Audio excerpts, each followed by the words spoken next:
Imagine a king's treasure hidden so well that even the people who study royalty for a living had no clue it existed until just a couple of weeks ago.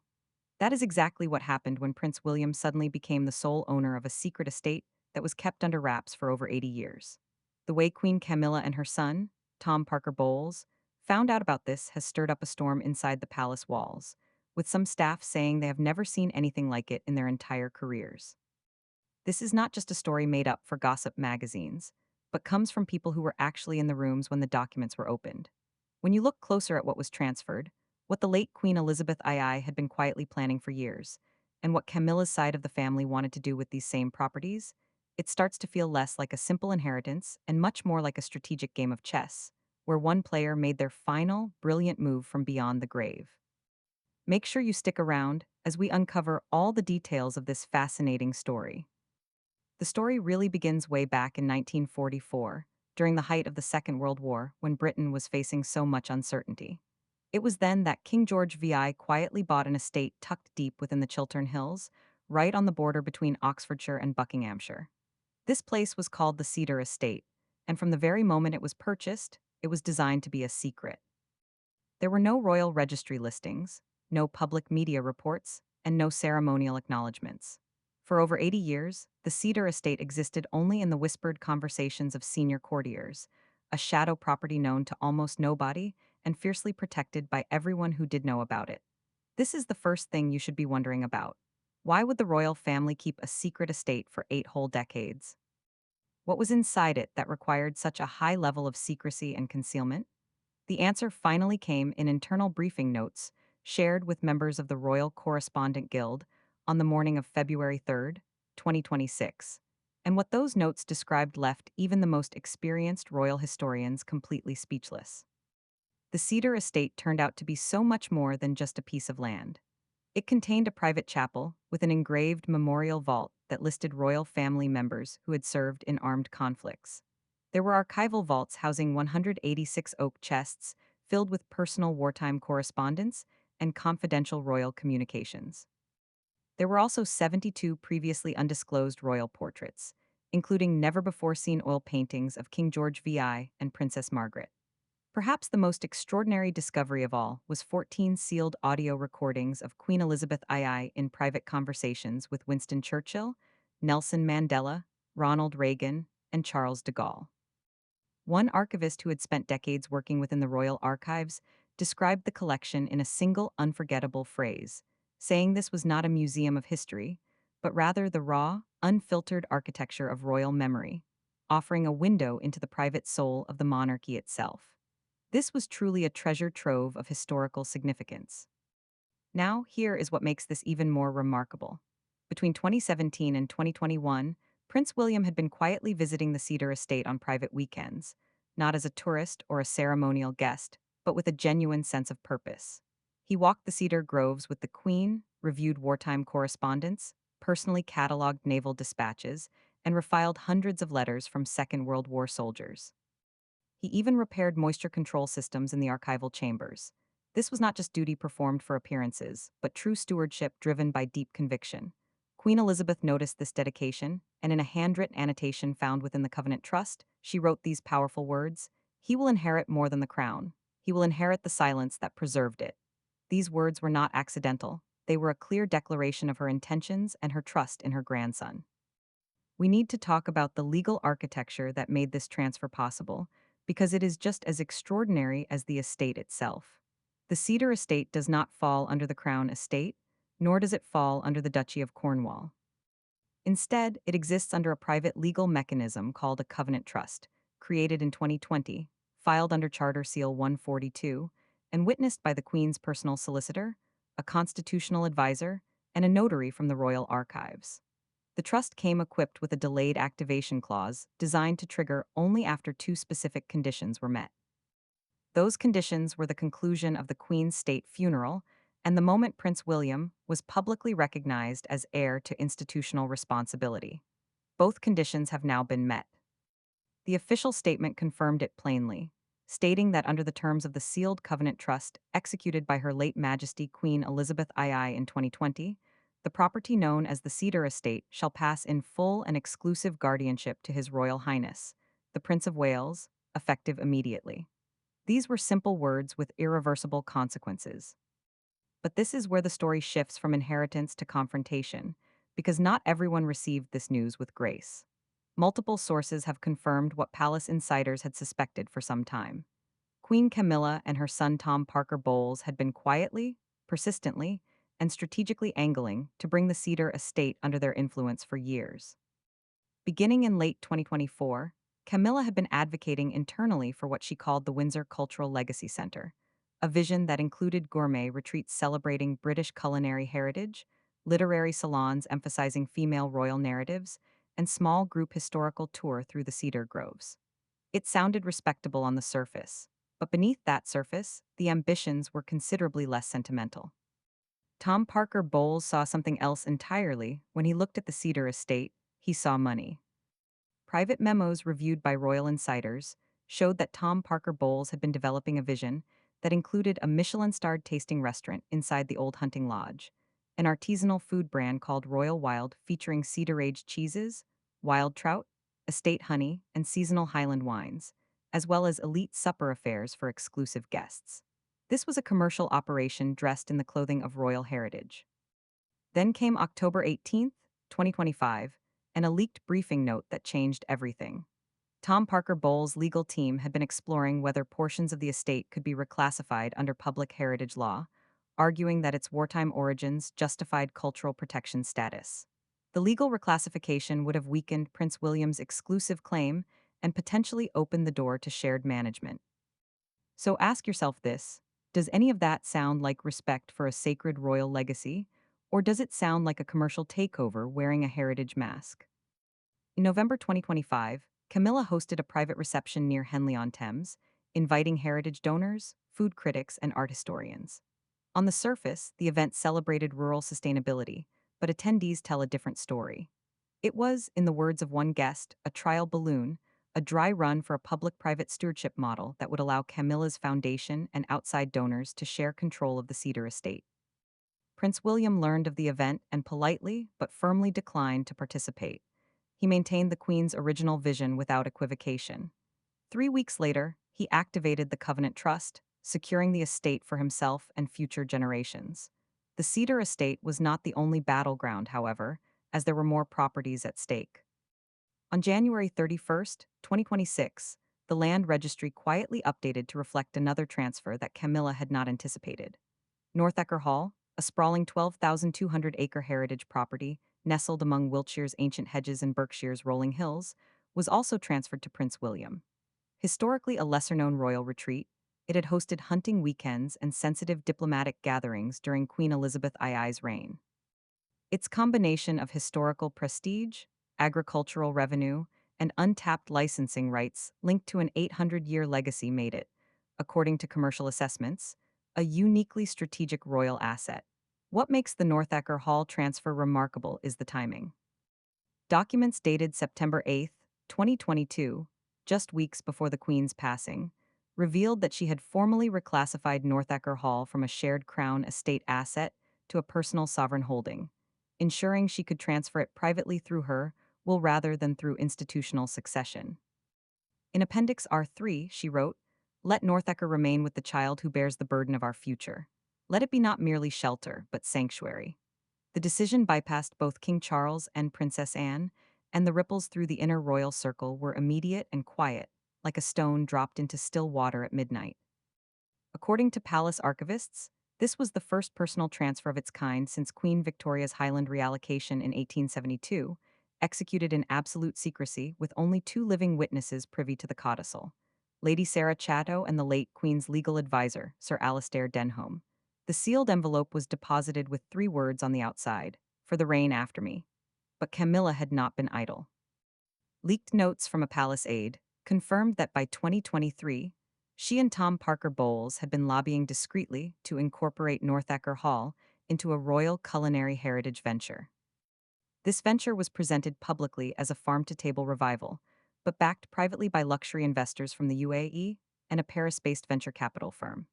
The plan included a 5-star boutique hotel, a heritage cooking school, and a complete rebranding of the estate as a luxury Windsor destination. A commercial feasibility study from July 2025 valued Northacker Hall's licensing rights alone at over £48 million over a 10-year horizon. One courtier speaking anonymously summarized the moment with devastating precision, saying Camilla believed she had soft bought the estate through influence, but the queen outmaneuvered her from beyond the grave. What followed was a carefully orchestrated campaign of whispers and subtle pressure, led by Camilla's longtime fixer Maurice Leloup, a retired PR consultant known for palace back channel games. Anonymous think pieces began appearing in late 2025, suggesting the monarchy had overinvested in heritage assets and needed to recalibrate generational equity. In a final push, Tom Parker Bowles allegedly attempted to secure a lease inquiry on the Northacker Southern Orchard Tract, claiming it was unused arable land, but the request was promptly denied by the Duchy of Cornwall legal team, citing inheritance protection. Palace sources described Camilla's reaction as a temper crisis in November 2025. The word used by those present was not anger, it was something colder, fury at being outflanked by a dead woman. Now we arrive at what may be the most emotionally resonant chapter in this extraordinary story. In mid January 2026, Princess Anne conducted a forensic review of the Queen's private correspondence at Windsor's Oak Room. What she discovered, folded 3 times and secured within a leather folio bearing a marked W for William George, was a codicil unlike anything the family had seen. This was the Clarence Hill estate, nestled deep in the Chiltern Hills, accessible only via a discreet private driveway stretching 4 miles from any main road. A property that had been quietly purchased in 1947 by King George VI, designed as an off-book reserve for direct heirs, insulated from Parliament, public scrutiny, and the flux of royal funding.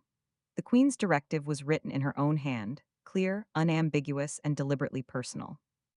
I entrust Clarence Hill to my grandson William in full title and spirit, free of encumbrance, free of shadow. Let it remain outside the Crown estate, immune to politics, immune to scandal. This land is a covenant, not a commodity. Its purpose is to guard the moral line of succession. That phrase, immune to scandal, was not idle writing. Sources indicate the Queen had grown deeply wary of public controversies surrounding Prince Andrew and the volatile media ventures of Prince Harry. To Elizabeth, her legacy needed moral insulation, a place untouched by gossip, profit, or chaos. Clarence Hill would be Prince William and Catherine's sanctuary, the ethical and dynastic compass of the family's future. Camilla learned of the transfer on January 20th, and according to sources, she immediately summoned her legal team at Highgrove alongside Tom Parker Bowles. Her son had just suffered a significant publishing contract loss connected to a scandal involving his food brand's misuse of the royal crest. Clarence Hill was not sacred to her. It was a commercial opportunity, and she intended to claim it. Internal emails later leaked revealed her vision in her own words, imagining the launch from the Queen's garden to yours. By January 23rd, a proposal was already drafted under a newly registered company called Hill and Crown Limited, with Tom Parker Bowles listed as executive director. The plan was to rebrand Clarence Hill into a boutique hospitality and agricultural brand, emphasizing regenerative luxury, climate resilience, and royal sustainability. Tom Parker Bowles would become, in Camilla's vision, the Prince of Green Britain, his aristocratic future grounded in soil rather than in scandal. But the codicil had already been notarized in the royal archives, and the legal transfer to the Duchy of Cornwall Trust had already been completed. Hill and Crown Limited arrived 3 weeks too late. Then came January 28th and the leak that ended it all. An anonymous whistleblower, believed by some to be a disillusioned former aide, forwarded the internal Hill and Crown business deck to the Lord Chancellor's office, citing attempted commercial trespass on a sealed royal legacy. The leaked documents revealed everything: rebranding strategies, speculative luxury valuations, and mock-ups of Clarence Hill with corporate logos airbrushed over its Edwardian facade. The backlash was immediate and total. Prince William confronted Camilla at Windsor during a private lunch intended to honor Catherine's recovery. Sources close to the royal household described the exchange as brief but devastating. Prince William reportedly said, "Clarence Hill does not exist to be bottled, branded, or sold. It is the last sanctuary of my grandmother's soul, and I will protect it as I protect my wife and children." Camilla left without finishing her meal. Within 48 hours, Hill and Crown Limited was dissolved. Tom Parker Bowles withdrew from 3 public appearances, citing stress-related fatigue. No formal statements were issued, but inside the palace, the message was unambiguous. King Charles, refusing direct engagement with the confrontation, later confided in Princess Anne with a line that has since passed into royal household legend: Elizabeth always knew who would hold the crown, not just wear it. Just when the dust from Clarence Hill seemed to be settling, a new battleground emerged, and this one was more audacious than anything that had come before. Greystone Downs, a protected estate of over 400 acres of ancient woodland, boasting a Tudor hunting lodge dating to 1578 and a private stone chapel adorned with 17th century relics, was the next target. Queen Elizabeth had spent over 4 decades preserving Greystone Downs as both a retreat and a living archive of royal moral code. Leaving it to Prince William was not just practical, it was symbolic. He wasn't only heir to the throne, he was heir to restrained stewardship and quiet dignity. Camilla and Tom Parker Bowles saw it differently. Valued at £80 million according to documents recovered from a former financial aid, Greystone Downs was their most coveted target yet. Their vision was staggering in its ambition, and many would argue staggering in its audacity. They planned £5,000 per night ecolodges, curated farm-to-table dining, hosted by Tom Parker Bowles himself, and a members-only royal culinary circle targeting elite clientele from the UAE and East Asia. All of it packaged as a Windsor sanctuary, a premium brand built on a foundation of someone else's heritage. Behind the scenes, Camilla's legal liaison, Sir Piers Mallory, had begun probing the will for any clause that might allow shared custodianship or heritage collaboration, any thread that could unravel Prince William's exclusive control. Tom Parker Bowles had quietly registered a new holding company in Luxembourg called Stag Crown Hospitality Limited, 3 weeks before the Queen's will was made public. Plans recovered by Palisades included converting the estate's chapel into a mindfulness retreat center and transforming stables that once housed Elizabeth's prize ponies into a wellness vineyard spa. Then Princess Anne intercepted a confidential email between Camilla's lawyer and a peer in the House of Lords, and she shared what she found with Prince William. Her assessment was delivered in the cool, measured tone those who know her understand to be far more frightening than outrage. She's not challenging the crown, Anne said. She's challenging mother's ethics. Prince William convened a closed-door strategy session with the Privy Purse, and what followed was a swift and total legal counteroffensive. The sealed codicil released to the Royal Archives on February 3, 2026, made Camilla's plans impossible. Written in the Queen's hand and notarized in 2021, it explicitly barred any material transformation, commercial conversion, or brand exploitation of Greystone Downs without the express approval of Prince William himself. The clause was a direct rebuke, proof that Elizabeth had not only anticipated the challenge but had prepared for it years in advance. A palace footman who served during the confrontation described the moment Camilla opened the envelope bearing the Queen's monogram. She read it twice in complete silence, then she spoke 4 words that no one in that room will ever forget. Even in death, she leaves me caged. Prince William's response came not in words, but in action. On February 5th, he made an unscheduled visit to Greystone Downs, accompanied by Princess Catherine and their 3 children. Cameras captured the Wales family walking along the frozen edge of the estate's lake at sunset. No statement, no press conference, no drama, just a family on their land honoring a promise. If Greystone Downs represented Camilla's most audacious move, then Green Heath Estate delivered her most humiliating defeat. Located southeast of Forest Lodge, Green Heath was a vast swath of undeveloped woodland, spanning over 500 acres, bordering a historic Roman road, and protected under a royal conservation deed. Insiders had long viewed it as a potential site for high-level retreats, secure diplomatic gatherings, and world-class rehabilitation programs under royal patronage. Camilla had coveted it, and her planning had commenced almost immediately after Queen Elizabeth's passing. She had misread the sealed section of Elizabeth's will, assuming Green Heath referred to a ceremonial plot or unused hunting grounds. She was comprehensively wrong. Green Heath was accompanied by a £37 million private trust, quietly seeded through decades of strategic transfers and personally approved by the Queen, a financial buffer that had been growing in the background for years, invisible to those who hadn't been told to look for it. The discovery of this fund enraged Tom Parker Bowles. He had long envisioned a media-branded culinary wellness center on the land backed by Dubai investors and a French spa conglomerate. Camilla had allegedly promised Tom Parker Bowles she would use her regency privilege to secure royal endorsement, while King Charles remained semi-retired. Promotional dinners had already been planned, elite society invitations were being drafted, and organic wines, locally sourced produce, and Dutchy olive oils were selected for showcase events with foreign dignitaries. The machine was running. And then on January 30th, 2026, Princess Anne, acting on behalf of the Crown Trust Authority, sealed the asset transfer backdated to December 28th, 2025. Prince William officially received full rights to Green Heath, and the £37 million trust went with it. That evening, a royal black sedan delivered to Clarence House the final documents, along with something Camilla had not expected: a private audio recording of Queen Elizabeth herself explaining her wishes for Green Heath in her own voice. The estate was to become a secure legacy zone reserved exclusively for environmental education programs, child rehabilitation initiatives, and educational stewardship under the direct patronage of Prince William and Catherine. Camilla summoned Tom Parker Bowles and two estate lawyers to a crisis meeting at Brimley House that same night. According to palace leaks, the conversation turned almost immediately to legal maneuvering. Camilla was prepared to challenge Elizabeth's mental clarity at the time of the Green Heath deed, to claim that Prince William and Catherine, aided by influential advisors, had manipulated an elderly queen.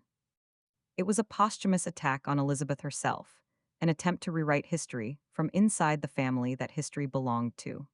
King Charles, despite his frailty, issued a private warning within 48 hours that any attempt to undermine Elizabeth's will would be treated as sedition against the crown's memory. When the letter leaked to the Times on February 2nd, public outrage erupted. Pro-monarchy groups, constitutional scholars, and royal historians lined up to denounce the plot as morally and legally indefensible. Princess Catherine's quiet appearance at a Windsor Children's Hospice that same day served as the defining visual counterpoint, with dignity and compassion standing in absolute silent contrast to Camilla's scheming. At 9:46 a.m. on February 3rd, Prince William arrived at the Green Heath gates alone. He wore a simple navy wool coat, had a single aide, and there were no cameras, no press, no fanfare. He signed the inaugural charter of the Green Heath Royal Future Trust, permanently closing the estate to commercial exploitation and codifying it under an ethical framework that mirrored Elizabeth's environmental and educational vision. As the signing concluded, a Rolls-Royce appeared at the western boundary of the estate. Camilla stepped out, wearing dark glasses with her lips pressed tight and a black leather folder clutched to her chest. She did not speak. She did not approach. She merely stood there observing in complete silence the unfolding of a vision she could not claim, control, or reverse. Tom Parker Bowles never appeared. By evening, Camilla had canceled a royal culinary event scheduled for February 4th. Her PR team issued a single line saying Her Majesty Queen Camilla regrets the recent developments and supports the King's reaffirmation of the late Queen's legacy. And then came Oakridge, the last estate, the one that in many ways said everything. A sealed leather envelope bearing Elizabeth II's royal cipher was formally presented to Prime Minister Harriet Shawcross on the morning of February 3rd, confirming the transfer of Oakridge estate to Prince William. Unlike Balmoral or Sandringham, Oakridge was not bound by Crown estate regulations. It was a private holding under a unique clause in the Queen's will, a fortress of pastoral retreat, an untouched expanse bordering the Thames forests, used by George VI for hunting and containing the ruins of a Tudor chapel hidden within its grounds. Its estimated value was £18 million, but that figure was, as everyone involved understood, entirely beside the point. Oakridge had been Queen Elizabeth's personal hearth during family disputes, a place of refuge, reflection, and resolve, the cradle of Prince William's early summers, the place where as a child he first learned what it meant to belong to something larger than himself. One final journal entry, tucked beside pressed lavender in the estate's private library, spoke simply to future stewardship and the care of legacy. Even as the transfer was completed, Camilla and Tom Parker Bowles remained quiet, though whispers circulated about a possible legal appeal via the Privy Purse Committee, claiming Oakridge had benefited from public funds and could be reclassified. Prince William had anticipated this. He ordered a full review of restoration logs and security payments dating back to 1953. Forensic accountants began cross-checking every line, every expense, every receipt. But Elizabeth, as always, had thought further ahead than anyone who opposed her. The private will contained a clause titled Anticipatory Obstruction, nullifying any challenge to Oakridge by individuals outside the Windsor bloodline or married into the family after 2010. When the clause was read to senior royals in the green drawing room, silence fell completely. Camilla stormed out, Tom Parker Bowles reportedly cursed his lawyers, and Princess Anne, who had been sitting quietly throughout the reading, turned to King Charles and said with perfect composure, "I always knew this day would come." That evening, Prince William, Catherine, and their three children toured Oakridge for the first time as its stewards. George, standing atop the old watchtower ruins and looking out across the frozen estate, asked his father a question that those present say will stay with them forever. "Will this be ours forever?" Prince William's answer was calm, measured, and completely certain, "as long as we protect it." Shortly after, a letter arrived from the late Queen's personal solicitor, Sir Jonathan Arborfield. It contained one final passage from Elizabeth herself, words that rendered every legal maneuver, every commercial scheme, and every back-channel lobbying effort entirely irrelevant. "If ever this estate is challenged, let it be known Oakridge belongs not to power, but to patience. Let the one who bore the weight of the crown's future, not the burden of entitlement, carry it forward." Signed, Elizabeth R. So step back for a moment and consider what Queen Elizabeth II actually achieved across these transfers. She did not simply leave properties to her grandson. She built a legal fortress around him, layer by layer, estate by estate, clause by clause, designed to withstand every challenge that ambition, commerce, and family rivalry could throw at it. She anticipated the commercial proposals, she anticipated the legal maneuvering, she anticipated the public pressure campaigns. She built in responses to all of them years before they happened, from a woman in her 90s who never stopped thinking several moves ahead. And you have to ask yourself the question that sits at the heart of all of this. Why did the Queen feel this level of protection was necessary? The answer is not flattering for those who forced her hand. The answer is that within her own family, within the institution she had given her entire life to, she identified actors whose priorities were not legacy, not service, and not the welfare of the monarchy's future. They were commercial, they were personal, they were about brand building and financial positioning, and the transformation of 7 centuries of royal heritage into a hospitality portfolio. Elizabeth chose Prince William precisely because she saw in him what those others lacked: not ambition, not the desire for profit or public platform, but the willingness to quietly catalog wartime letters in an archival chamber, to repair moisture controls in a vault that no camera would ever film, and to walk the cedar groves with an elderly queen and listen more than he spoke. Stewardship, that was the word she inscribed into every covenant. And it was not, she understood, a common quality. Prince William's response to every attempt to circumvent the Queen's wishes has been consistent, composed, and entirely in keeping with the woman who chose him. He did not escalate publicly, he did not give press conferences or issue statements of outrage. He signed charters, he walked with his children, and he let the legal architecture his grandmother built speak on his behalf. And it spoke very loudly indeed. As morning broke over Windsor Great Park on February 3rd, 2026, and pale sunlight spilled across frosted hedges, a new chapter of royal history had already been written, not in ceremony or proclamation, but in the quiet, irrevocable language of sealed trusts, notarized codicils, and a grandmother's handwritten certainty. Prince William walked the pathways of an estate that was now fully and finally his own. George bounced alongside him, full of questions about chapels and hidden groves and the meaning of history. Charlotte clutched a leather-bound journal, absorbing every detail, and Prince William answered each question with the patience of a man who understood, perhaps better than anyone alive, what it means to be entrusted with something precious. Camilla's ambitions were not merely defeated, they were rendered structurally impossible. Not by confrontation, not by palace politics, but by the preemptive legal genius of a sovereign who had spent decades watching, assessing, and preparing.